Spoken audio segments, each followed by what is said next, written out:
Hello, it's very good to be back. The summer in Estonia is in full strength going on, and but so is our studio. In today's Dev Talk, we are covering a couple of topics. First, we are talking about what's up in the team, what our team has been doing. Also, our 3D artist Mariann has a short introduction video about herself. Also, we want to discuss game mechanics, namely mandatory and slaving systems in games. Very fascinating discussion. And we end up with a small introduction video of our summer party that took place recently. So, Christian, please go on. Yes, hello everyone. So there is a progress of our writers narration team. There are 3 different endings to the game, and each different ending is reached through a different quest line. So quests, I will little bit add the quests are like should be later is like reward. So you have to get the quest first. So quest there's more meaning. It's more interesting. And the introductory quest is now ready. And the team is started working on the main quest line also. Quest line number 2 and side quests is also in the pipeline. So like you see here, there is many different quest line. But what we want to change in the gaming MMORPG gaming world is that most games there are like the quests are very similar and there's lots of text. We want to change that, and how you can see in the near future. But Mihkel, go on. Yeah, so I just want to add that we are talking about our demo game at the moment, and yes, hopefully you can play it someday.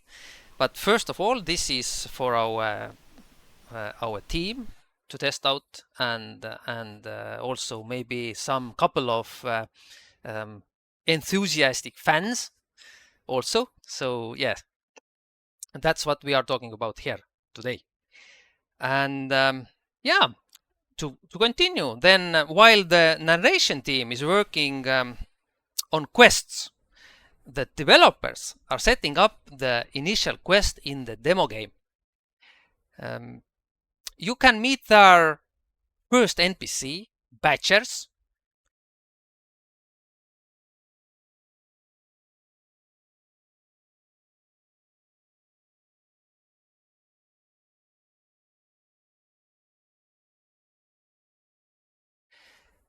And if you read our book, you know how important those guys are. So we encourage you to find our book and read it. As a side note, I can tell that our ebook in English is still under work. We are working with additional content for readers, so it's going to be even more interesting. We won't spoil the quest for you, but we can say that coming up with an energy production source is vital to the success in the quests. So here's a sneak peek of the watermill, which is for energy generation. Okay, Christian. Yeah.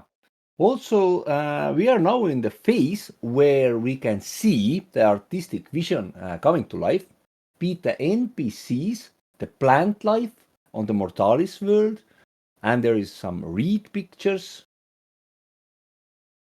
There is also, like you see here, there is a visual style on the menus, smart tattoo. So step by step, we are going there, that we are understanding and can feel something get together and what maybe to change later. That's all the demo game, the first demo game is all about, that we understand what kind of world, what kind of menus, what kind of objects, tools, weapons, pickables, what you can pick up, items, what we want in the game. So yeah, this is mainly for us to understand what kind of world really and mechanics we want. But it's very interesting. So there is a focus topic for June is first quest in the demo game is up and running. Also optimizing and populating the demo stage is also in progress. So the main thing here, what we want to achieve is like you go in the theaters, there is the stage. And you can put different objects in the stage and how the actors will move there and what kind of lighting and sound effects. So this is to understand. And of course, near future we will show you different objects and how to interact and how the demo game looks. So you get also feel of that. So that's what we are doing. There is also main systems now in progress, which meaning that is NPC dialogue there, updated status effect, hotbar. Also, there is a 3D in progress, meaning there is a spear as a weapon. There is different kind of berries and grasses and plants and so forth. Also, there is Mariann and Javier are working on making optimizing grass and plants in demo stage. Some maybe you think it's easy or very simple, but no, it's there complicated things there. But we are very happy that we have very good team and we are now getting what was wrong and what to do better, because the thing in game development is like most different kind of developments in businesses is, if you know how the main things or this puzzle works and you understand the process, this is the hardest part. When this is done, it's much easier to go forward. So good that we understand better and better this thing. So yeah, Yes. Mikkel. So a lot of work has been done and also is in progress. It takes time because still we are still looking for funding. So every investor who has some money laying around, please contact us. We are open to discussions, negotiations, because our team is growing, our team is getting better, they are getting more experience and practice, and actually, yeah, we would love to put more energy into making the game real, but we need funding for that. So please contact us. And yes, now next thing, Mariann, our 3D artist. We are very happy about her artwork. She's very skilled, and now she introduces herself in this short video. Hi, I'm Mariann, and I joined the Mortalis team about 3 months ago as a 3D artist. I'm a game design student and really enjoy learning about all of the various elements that go into a project's creation. Most of all, the visual elements, especially making creatures and characters that can be brought to life in a game. What I like most about the Mortalis game is how it really aims to allow players to choose the way that they want to play, encouraging them to make the world their own, focusing on quests and skills that interest them most, and really choose the role you want to play in the world. And having said that, I would be running across the map trying to explore all of the areas that I can to see the nature and atmosphere, and discover the stories and creatures that live in it, which makes perfect sense for me, as even in real life I really like taking walks and exploring, taking up to 3-hour, 4-hour walks sometimes. And that's also why I'm really glad that I'm able to contribute by creating assets, characters, and creatures that to put together and create a very interesting and captivating experience for everyone. Thank you, Mariann, for your introduction. Very good. Thank you for being part of our team. And yes, let's continue with discussion on game mechanics. So the thing that we wanted to discuss today is mandatory and slaving systems in games. Christian, what do we mean by that? We have played many games. When we talk about mainly MMORPGs, survival games, survival crafting games, role playing games, and what usually gamers really want is that the game is interesting enough that they want to go and play this game because it's so interesting. They want to continue their journey, continue their maybe adventures, or getting more info or more systems and knowledge out of the game, because the game is so interesting. They themselves want to go and play it, I don't know, maybe daily, maybe weekly.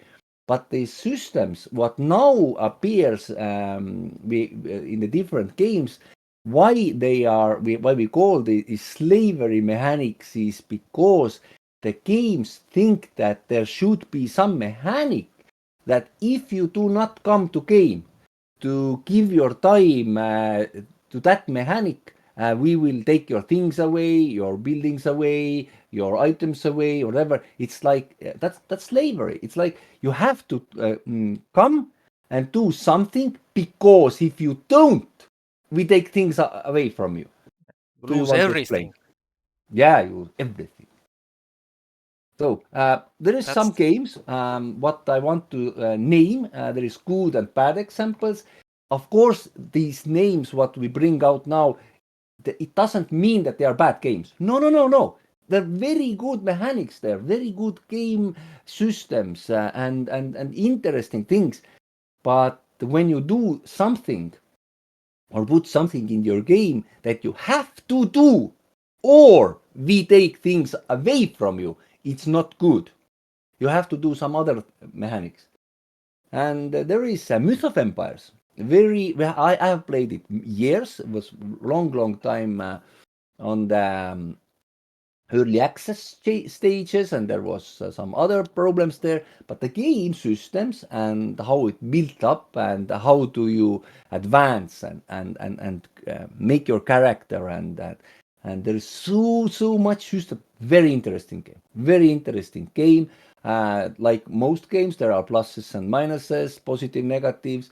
But there is thing that you have to go in the game and put some materials into the tower, which will then do that your walls and your foundations won't decay, because if they decay and there is, let's say, storage chest different kind there, or you have your NPCs there, or your horses or whatnot, all this will disappear if you, let's say, forget.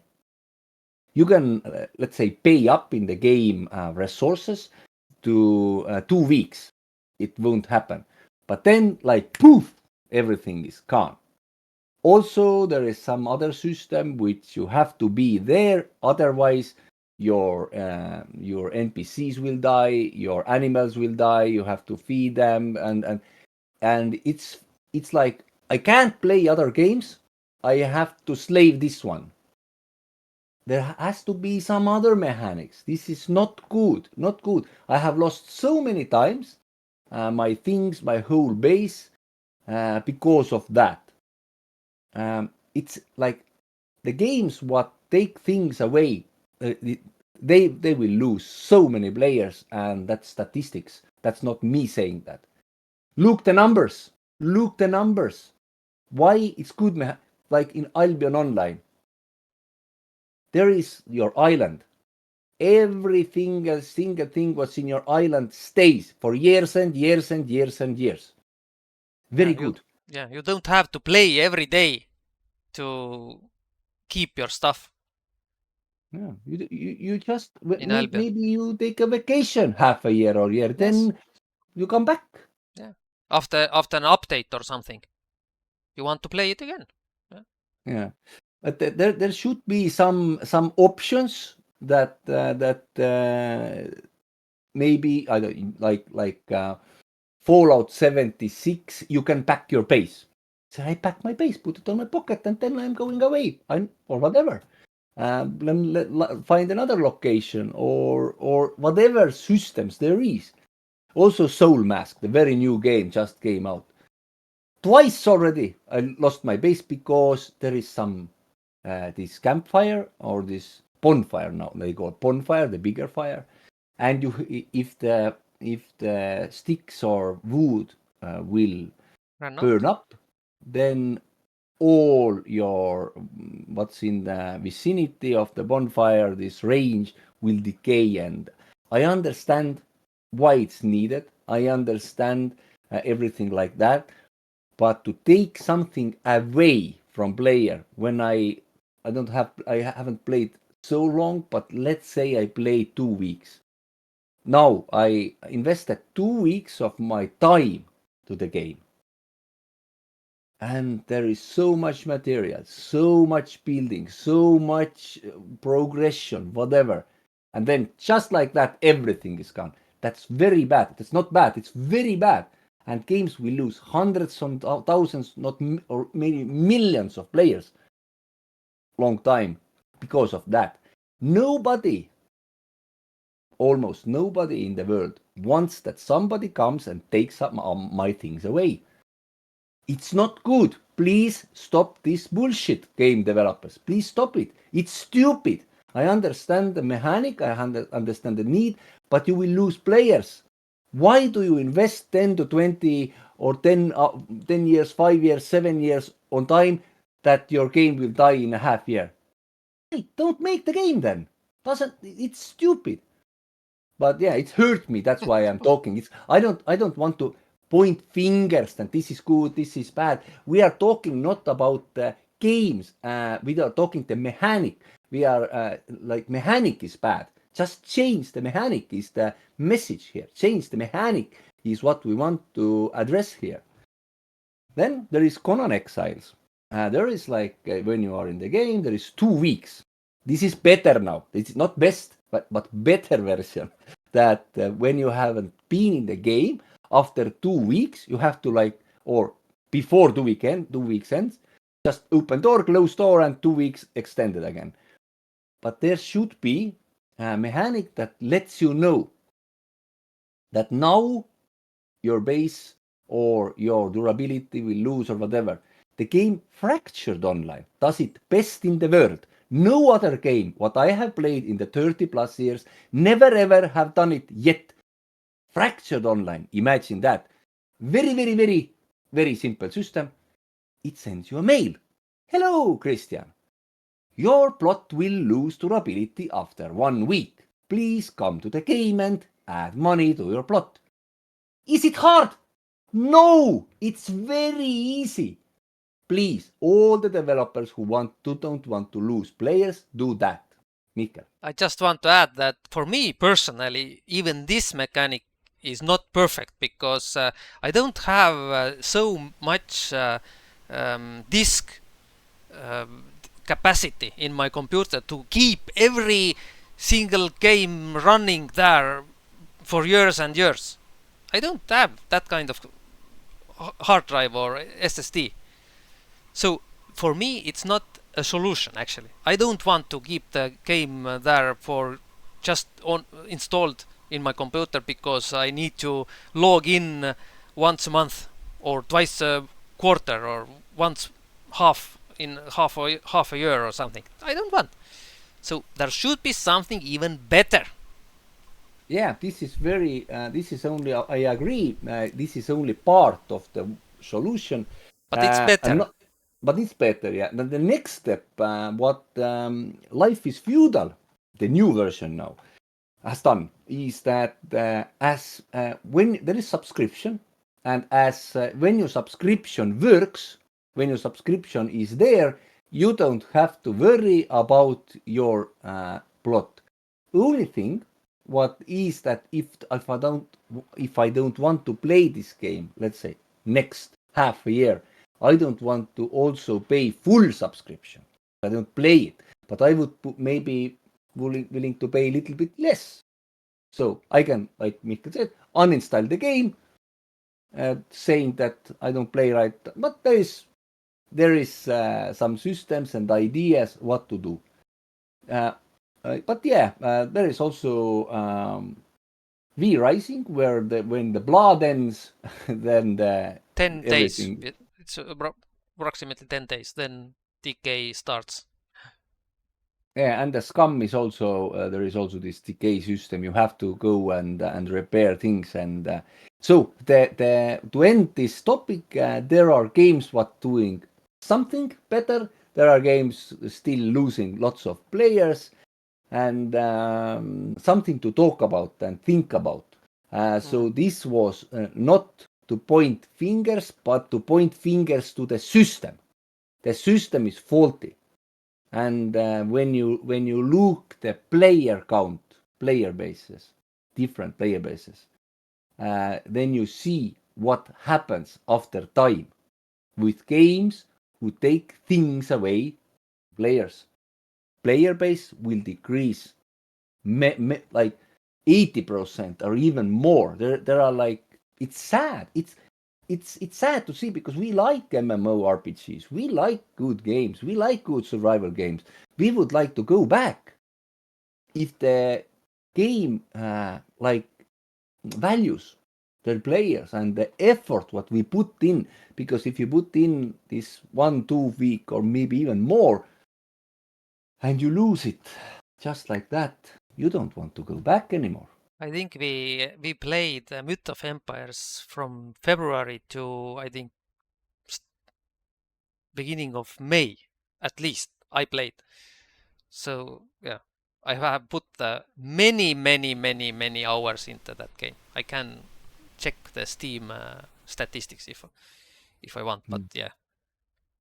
Okay. So yeah, something to think about. Yes, and this is something that we in our studio we want to think about a lot.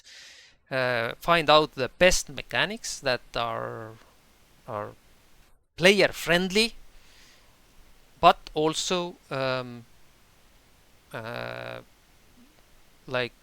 reserve a possibility that players who don't want to play anymore and have decided that I will never play this game again, then they the resources are not hold up in the game, so their buildings or something will disappear at some point. But yeah, this has to be a player friendly system. Yeah, we have thought about many solutions now, what we have put on the paper. So there is not only one or two solution, there is many you can choose from, depending what's on your state on the game. Do you want to just go on a vacation? Do you want to take time off half year or year, or do you want to automate the system? There is many things, but there is systems, and yeah, good thing to end that we want to fix it. Okay, good. So next and the last thing in today's Dev Talk is a short video of our summer party. Please enjoy!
Okay, and thank you everyone for joining. See you next time, and meanwhile, have fun and play some games.